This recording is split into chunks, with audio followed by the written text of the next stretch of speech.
Greetings! About a month ago I did my first collaboration video, which was also, coincidentally, my first response video. All thanks to Deconverted Man, who invited me to join him in critiquing a video called 5 Scientific Reasons to Believe God Exists. He gave me permission to mirror it, but a few factors set me back due to the size of the video. I'm just now finally getting around to it now that I've finished moving into a new house and have more reliable internet. I really appreciate Deconverted Man for letting me participate and promoting my smaller, newer channel. If you haven't been over to see him yet, this will give you an idea of what he does.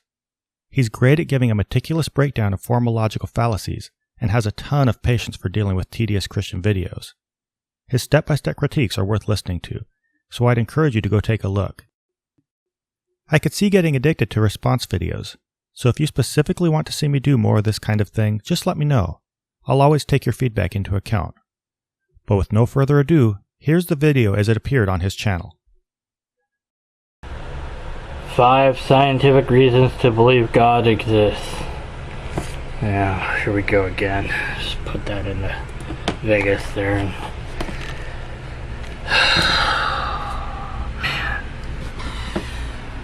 Oh Lord, I bring you and your followers to beseech you with Golfer. No, you already did the Pokemon video. Get out of here. Lord, please, I beg of you, help me to make this video analyze of the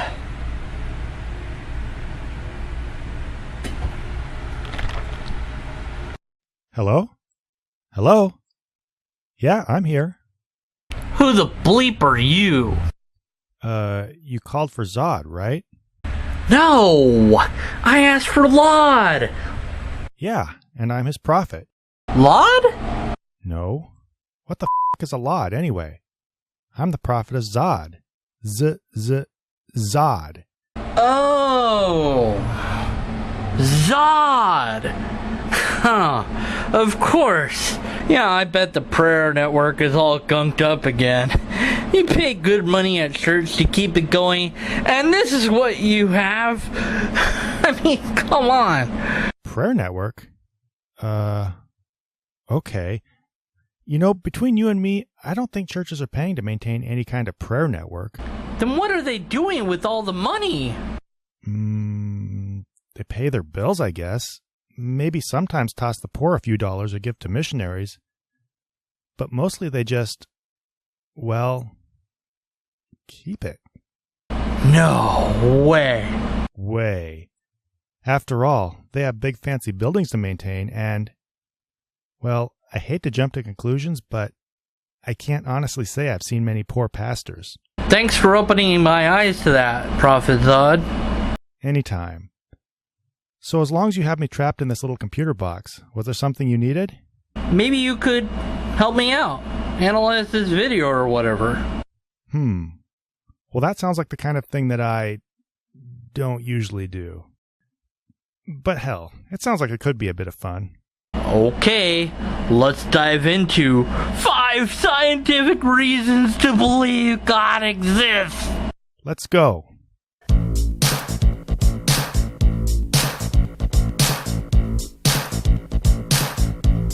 What the bleep is that? My ultra catchy theme song. No. This is my channel.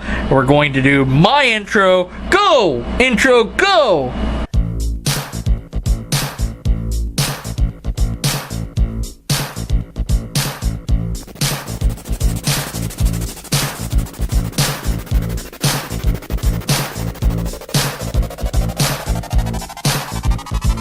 Praise the Lord, for goodness sake, we're all gonna take a Bible break. I said, praise the Lord, for goodness sake, we're all gonna take a Bible break. So when your fingers start to pop and your feet start to tap, you're listening to the righteous rap.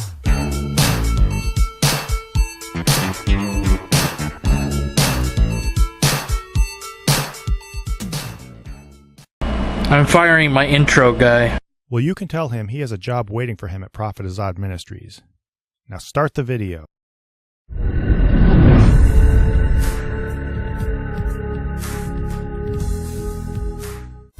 Hi everyone.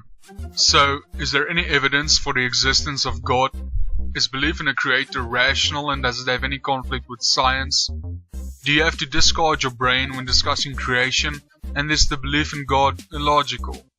No, yes, yes. No, it's absolutely not. In fact, it's the opposite. Which one of the questions are you answering no to? You asked 4 questions.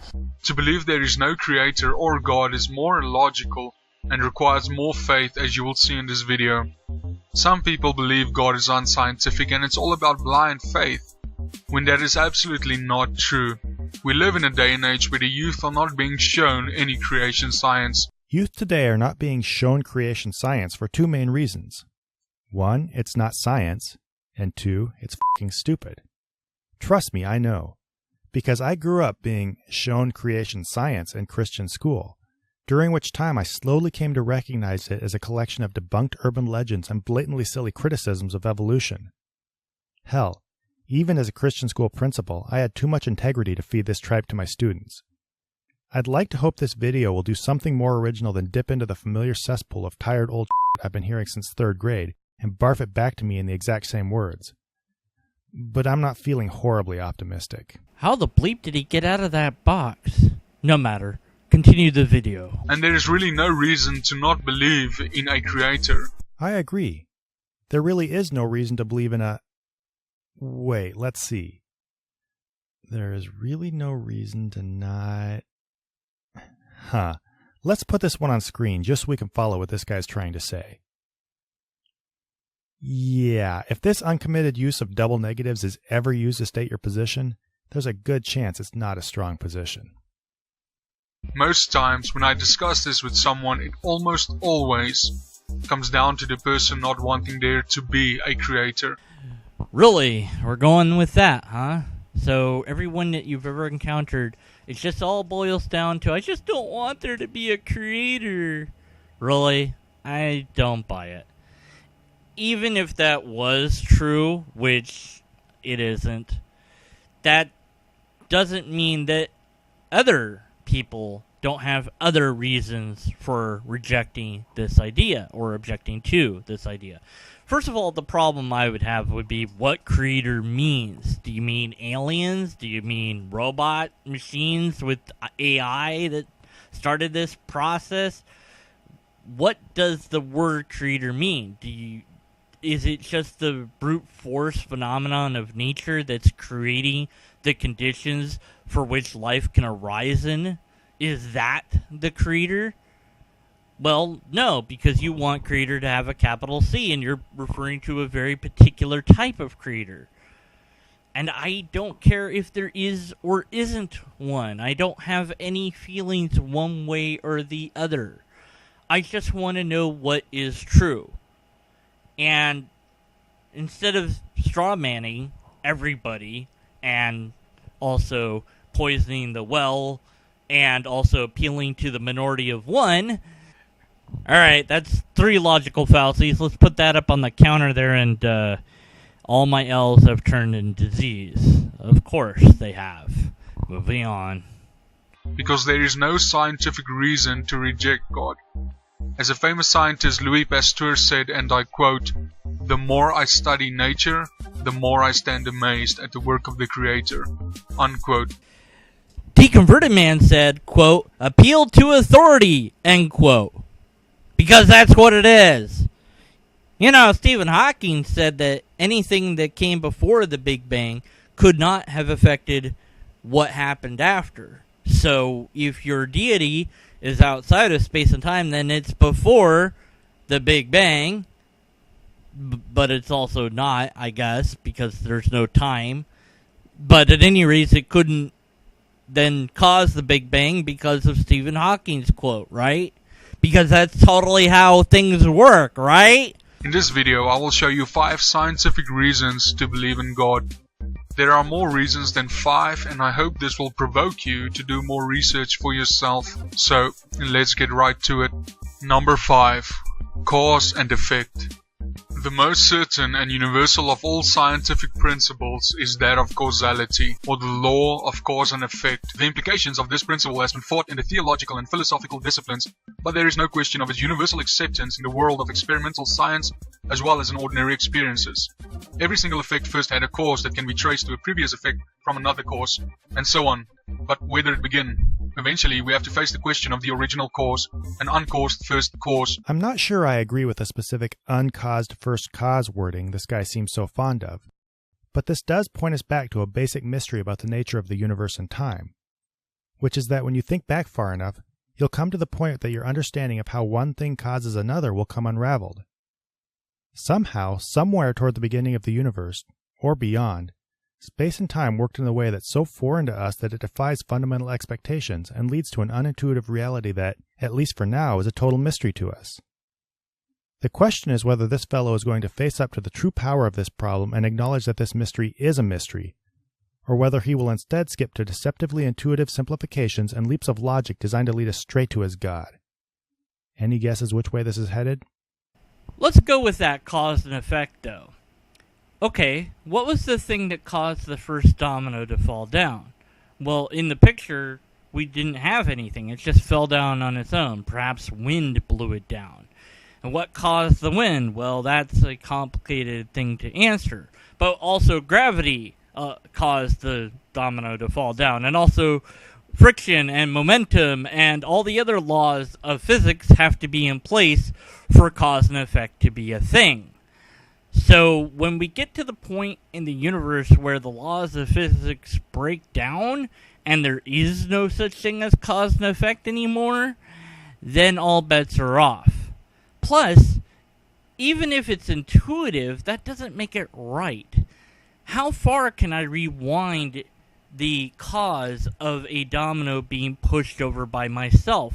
Well, my finger pushed it, but my arm pushed the finger, but my shoulder pushed the arm, but my brain ultimately controlled that whole entire sequence of events to do that. But what was before that moment that I decided to push it over? What caused my brain to do any of that? Well, I did, but where's me in all this? Because I'm the brain. So what was before that? What caused that thought to happen? If it happened on its own without any other mechanism involved, chemicals and electronic impulses running around, I don't know how the brain works. That's what started it. But why did they decide to go into this thing to make the things do this thing that I wanted them to do? And did I even want them to do that in the first place, or is everything that I do or don't do all deterministic and pre-planned by myself and or the way that the universe works and or God? I don't know, but we're just going to pretend that it's really simple and be like, yeah, everything has a cause, and ultimately we have to have a first cause because otherwise it doesn't make sense, and we need it to make sense. We know the universe is not eternal, and it had a beginning. Our reality exists out of matter, energy, time and space. Then the first cause has to exist above and beyond those things, which means the first cause has to be eternal, omnipresent, omnipotent, and immaterial. Let's conceptualize the big expansion. This circle is going to represent all of what we call the universe. So inside of that are going to be stars and planets and moons and meteors and all that wonderful other fun stuff like black holes and dark matter and whatever. Okay. And then the Big Bang occurs, and this happens. So it gets stretched out very quickly, very fast, and all that stuff gets created essentially in that moment because of the massive heat that's going on. Stars and come into existence, and because of them, planets, and then all this stuff happens in this wonderful event that we call the Big Bang. But here's the thing that we have to think about after we've figured all this out. what do we call the area beyond the part of the universe that expanded? We don't know what that is. Is it empty space? We don't know. We have no idea. Is that also the universe? Or is just the thing that's inside of that oval the universe? And thus, we could have multiple ovals on the screen and multiple different universes. But ultimately, we would never run out of where the question marks are appearing. As far as the idea of there being a omnipotent, omniscient, whatever the bleep, I don't even care anymore, thing required to make all this other stuff, why? It has to be beyond the universe? Well, what does that mean? Again, does that mean where the question marks live? Or before any of that space at all existed? And if no space exists, then there's nowhere for it to be. But again, it's supposed to be everywhere.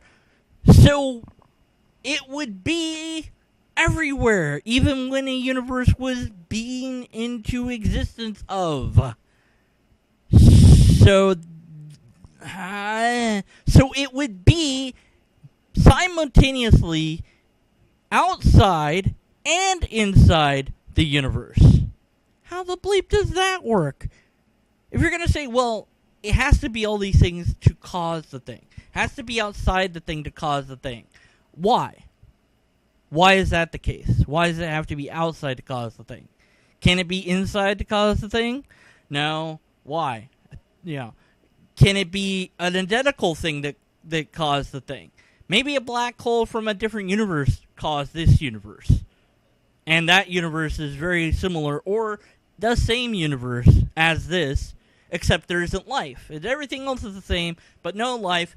One giant black hole sucking everything in, and out of that was pushed this giant, massive energy in an explosion, and that's us. And we're swirling down this black hole, but because of time dilation, we don't even know it. Well, that's all fascinating and possibly true, but there's no way to know if any of it's true, unless we came up with some test to have. But as far as logic is concerned, no, those things simply do not follow. 2 things. For the audience, here's a quick warning. Whenever a person keeps using phrases like we know and has to provide short, easy answers to massive philosophical questions, you can be 10,000% certain they're trying to slip something by you. Or else they're just irredeemably sloppy in their reasoning. And for the fellow who made this video, William Lane Craig, for all his tremendous faults, is incredibly articulate, and this horse sounds embarrassing coming out of his mouth. Did you think it would sound less embarrassing coming out of yours? You make such a huge, unwarranted leap straight to characteristics like omnipresence and omnipotence that it almost sounds like you're trying to get to them. In fact, I suspect that, all too conveniently, these is actually the very traits of God in the Bible. Which is actually the very traits of God in the Bible. Atheists try to answer this with the first cause being the Big Bang. Before I address the straw man, let me address this picture, because there's 2 things added that I've put in green here that are complete and utter fabrications. They're fractal errors. Yes? Hey, how's it going? It's me, Right Live. Did you miss me? I'm in a video again. Yay! Hey, who's this guy with a static head? I'm gonna bug him on his channel. His name is Steve Shives. Oh, okay, I'm gonna go bug him on his channel. I think he already uses you all the time. Alright, yay! So, what's going on here? What are we doing? What are we doing? Yeah! I was doing a video with Zod until you called. Oh, well, can I join in? Sure. Anyways, what was right? So, outright lies and straw man. I didn't even address the straw man, but you all know. Figure it out in the comments below or whatever. But of course, the Big Bang also needs an uncaused first cause. Let's be clear about one thing. The uncaused first cause wording you keep using carries misleading assumptions about the origins of the universe. It unintentionally, while trying to be profound, falls back on colloquial language rooted in our crude intuition about the progression of cause and effect, and thus it's horribly ill-equipped to address a problem that, based on the very premise of your argument, transcends the nature of causality as we see it. It even has the word first in it, a word that implies time, sequence, and progression in an area of cosmology where they simply don't belong. Or at least, at this point, we can't assume they belong there. This cuts to the core of your problem, which is that the argument relies entirely on a single abuse of language. If an apologist can slip wording like this into a conversation early enough, then charge ahead full speed before anybody has the chance to notice what he did, he'll have the opportunity to disorient even the brightest opponent, who will know something unseemly happened, but within the constraints of a timed debate won't have the opportunity to dig through the rat's nest of words and point to the one little piece of misdirection that threw the entire conversation off course. Mr. Lane Craig absolutely excels at this move. It even kind of worked against the brilliant Christopher Hitchens. But given the benefit of not being in a timed debate with you, I see exactly what happened. And I call bullshit. Bullshit, good sir. Bullshit. Oh, and also the special pleading thing. Because you say the Big Bang needs a cause, but then just by defining God as being uncaused, you assert he doesn't need one. Which they cannot answer, leaving the alternative to nothing caused the first cause. Oh, so basically this. Or, if you were arguing against atheists thousands of years ago, this. Suddenly it sounds stupid to base your belief in God on the fact that you don't know how something works, doesn't it? Which is illogical and ridiculous. It requires more faith to believe this existence came from nothing with no intelligence, rather than believing there's an all-intelligent creator that created this existence. Oh, it's so tired and played out. It's the dankest meme ever. It takes more faith to believe this than that. I don't believe that or this. Is faith good or bad? Is having less of it preferable than having more of it? How do you gauge how much faith is required to believe in something? Are you just too queuing all of us and saying, well, I have faith, but it's less faith than you, even though faith is a thing that's rewarded and celebrated in the Bible, and it said it's a good thing to have faith, which means it's good, but it can't be good because having more of it is bad. Here's a key point you simply need to stop overlooking. Nobody says everything came from nothing. We say we don't know what caused everything, and that doesn't take any faith at all. It's like two characters in a software program arguing if man exists, and if man can exist beyond the software code in 2D parameters, believing that all the software code they exist in and all the information is all that there is, and ultimately burst together out of nothing, not realizing there is a human in the third dimension that created and caused their world, which they cannot even fathom. Appeal to analogy! So too is it the same when two people argue if God exists, and that God could exist above and beyond all matter, time and space, which is the parameters of the third dimension we live in. That's why we cannot comprehend infinity and the traits of God, not with our limited 3D brains. So our limited 3D brains can't grasp God? Okay. So then maybe our limited 3D brains also can't understand how the universe could arise out of a natural phenomenon that doesn't fit our understanding of cause and effect. Maybe our limited 3D brains can't grasp whatever great mystery lies near the Big Bang, at the Big Bang, or on the other side of the Big Bang. But some of our limited 3D brains can recognize that saying, we don't know so God did it, is just a primitive reaction to anything that mystifies you, and it is not a good way to actually learn anything. We can figure out that much. And hopefully, someday, so can you. Alright, now we get into the real meat and bones of this video. Zod, you're gone. Now, bleep. Well, I guess that means there's going to be a part 2 eventually at some point, maybe on his channel. But you won't know unless you subscribe. His channel is in the description box below. So click on that, sub to him. Like this video if you liked it, or don't like it if you didn't. But in either case, leave a comment below explaining what you did or didn't like about this video. And then share that with everybody so that, you know, people will know that we exist, because that's, you know, a thing that we do on YouTube is exist. But we need to have more numbers to keep existing or something like that. Well, to get more numbers myself, I'm now going to summon the amazing Latheist. The amazing Latheist. Oh, amazing Latheist. Nothing. Ding nabbit. Every single time. You know, Jarrell did something like this to Zod once. Thanks to the Prophet of Zod for making this video with me. By the way, if you're pleasing Patreon people like Luis Castro, Hector DeVindy, Justin Schmidt, Jacob Sanchez, or Godless Geezer, you can have your name mispronounced and or said fastly, quickly on my end of video channel sometime. Please donate so that I can continue to exist and make videos like this and or other videos that aren't like this but are still videos. Thanks for doing that if you can. I love you and stuff. But I will love you less if you don't give me money. But only a little less. I'll still love you. And I'm single. So you could date me and then like things will happen.